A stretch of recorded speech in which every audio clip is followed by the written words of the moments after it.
let everybody do whatever they want to do without such regulation, baka kung ano-ano yung mga tamaan, baka hindi na rin po maganda yung mga mai-display nila.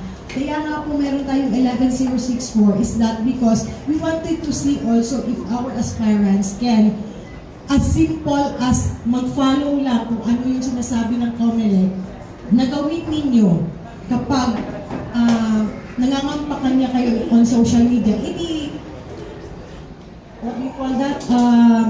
You abide by it. You follow the rules. So, as simple as following COMELEC Resolution 1164 and doing things that are not allowed or prohibited as per the resolution, then what kind of an example as an aspirant are you going to be? Or a candidate?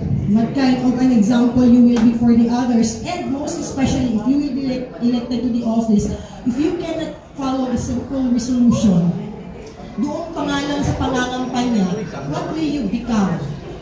Kapag nakaupo ka na, edi considering na nakalusot ka sa propaganda mo in relation to fake news and all, baka pagdating mo sa posisyon, you will do the same thing also.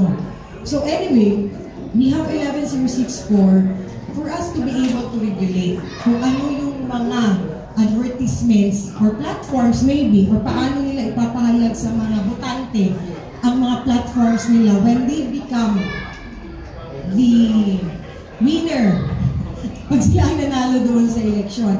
Anyhow, kaya nga na sinasabi natin is that ang una namang gagawin ni COMELEC is that ipapa-explain ka muna, and then if hindi naman maganda ang justification mo at hindi mo pa rin tinuloy or finalo yung process, then you will be out to take down. And then later, pag merong complaint na na-file against you, eh di doon na tayo magkikita-kita sa huli. So tingnan natin kung ano ang mangyayari. Let's just follow the rules. Let's just a simple reminders from the COMELEC. Just follow the rules. Let's follow the resolutions and all the regulations provided.